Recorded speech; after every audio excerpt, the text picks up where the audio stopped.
So good to be here with you guys tonight. I gotta ask this voice for a question first. Up here or here? What do we think? One or two? Two. All right.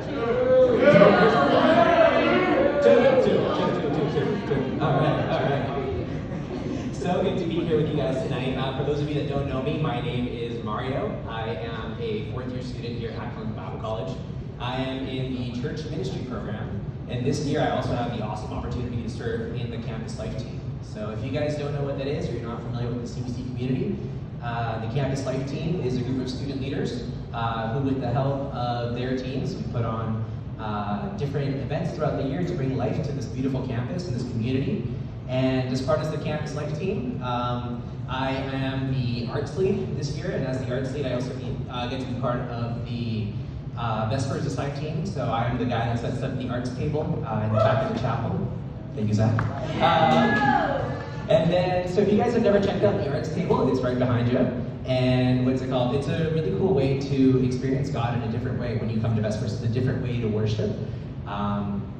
Whether it be through drawing, through painting, through writing, through sketches.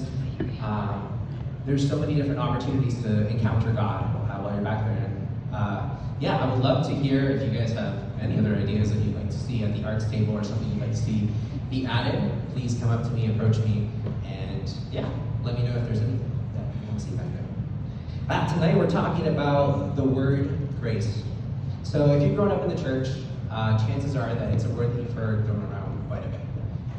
You've maybe heard it in a sermon, or in a worship song, like This Is Amazing Grace, or some other overplayed Christian song. And it's something that you hear over and over and over. And sometimes with a word like that, it's really easy to become numb to it and not really think about it when you hear it. So what I'd love for you to do is stop and think for a second. What comes to mind when I say the word grace? What comes to mind when I say the word grace? Do you think of a sense of beauty? Do you think of the idea of forgiveness, extending that forgiveness to those around you with compassion and mercy? Do you think of happiness, gratitude, kindness, happiness, all those warm, fuzzy feelings you feel inside? Does an image of a place or person come to mind when I say the word grace? For me, my ex-girlfriend name was Grace, so that's a little awkward for me, so I gotta move past her name first, and then I would say that Grace, I'm awkward, stay with me guys. Grace, I would say definitely matches one of those descriptions. I think of compassion, mercy, something we extend to others, and is never ending. When we think of grace in the context of the Bible, there's probably a very specific person that comes to mind. Can you guys help me out? Very Sunday school answer. Jesus, good job, you guys are paying attention. All right, and then last week, if you were here, we talked about how God extends His grace towards us, right?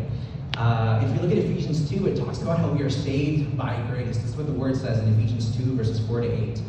But God, who is rich in mercy because of His great love that He had for us, made us alive with Christ, and even though we were dead in our trespasses, you are saved by grace. He also raised us up with Him and seated us with Him in the heavens in Christ Jesus, so that in the coming ages He might display the immeasurable riches of His grace through His kindness to us in Christ Jesus. For you are saved by grace through faith, and this is not from yourself, it's God's gift. Grace is one of the main characteristics of God.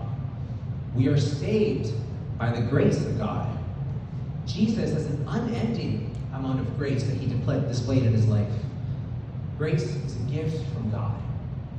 And as followers of Jesus, we are called to be like Christ, to mimic the Lord in everything He does, and that includes grace. We need to love and care for one another. And when I say that, I'm not only talking about your friends, your family, your sibling, people that are easy to love and care for. I am also talking about those who are hard to love and care for, to extend grace to. There's no separation in grace. Grace is abundant and overflowing, and is for everyone. It's easy to only show grace for friends or family, or someone who's experiencing homelessness that you bump outside of Starbucks and you happen to have an extra $5 in your wallet that you can hand to them and feel good about it later. Grace is much more than that. It's extremely easy to extend grace to people we like, but it's extremely difficult to extend grace to those who have hurt you, to those who it's inconvenient to help, to those that you have to go out of your way and take time and energy to extend grace to. And one that I hear the most often, and I also find myself guilty of doing it, is saying to myself, I can't extend grace to them. I don't know them. Sometimes we don't extend grace to people just simply because we don't know them. But friends, I guarantee you that grace will go the farthest for those people. Extending grace to someone you don't know, or someone who has hurt you, or someone who is inconvenient to do so, extending grace to those people is one of the most Christ-like things you can do. Think of the cross. Jesus died on the cross for the very people who were nailing him to it. In that moment, in all the pain, all the heartbreak, all the hurt he was experiencing, the only thing that Jesus said was, Father, forgive them, because they do not know what they are doing. In some of the darkest moments, Jesus still chose to extend grace.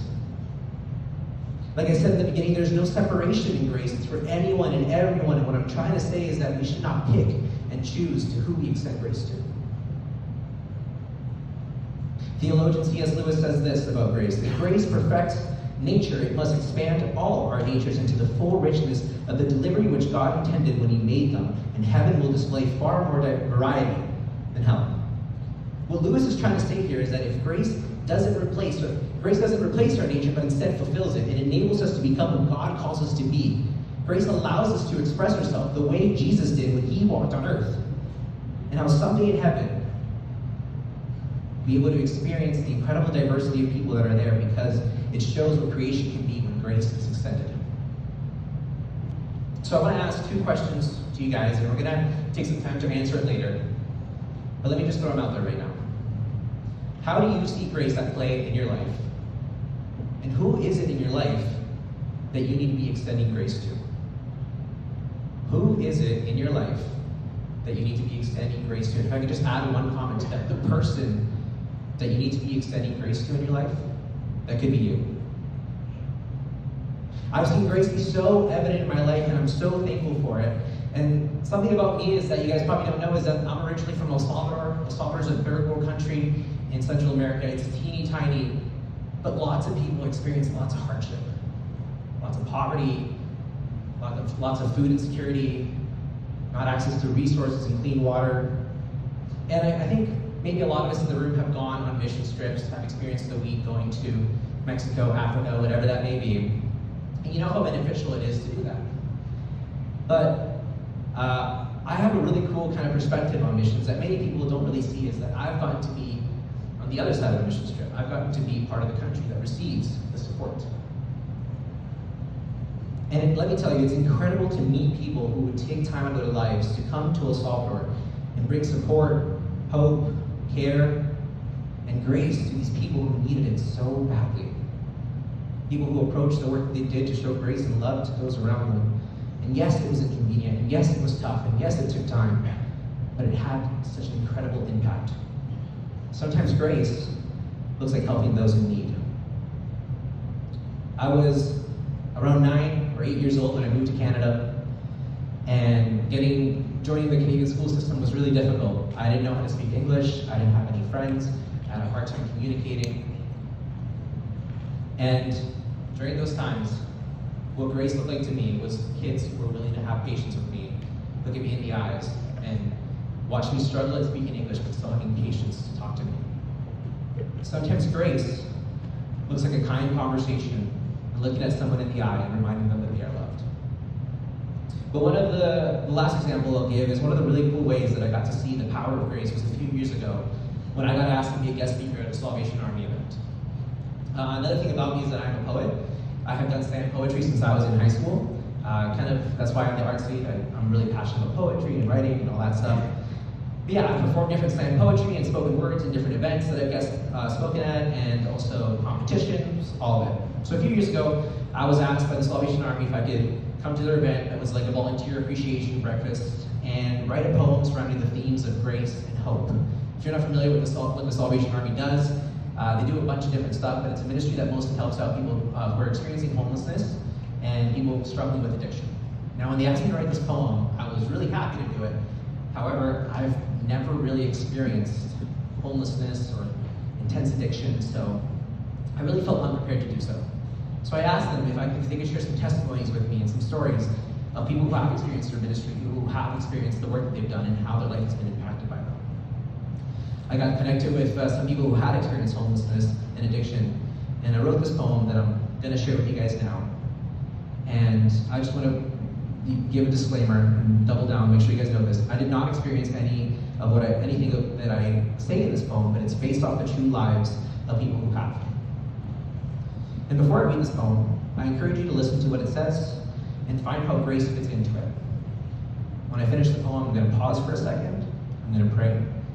The questions are going to come up on the screen that I asked you guys earlier. I'll repeat them right now as well. And then you guys are going to have 5 minutes to discuss, and then the band will come back up and we'll continue with the service. How do you see grace at play in your life today? And who in your life do you need to extend grace to? Give me a second while I pull up my phone. We love you, Mario! Thank you. All right. In some times of pain and sorrow, when I feel the most alone, when I keep searching for a sense of peace and a place to call my home, I feel lost, stranded, and overall abandoned, and any sense of hope has suddenly vanished. And I keep praying to God for a helping hand, for a brighter future, and to be able to understand what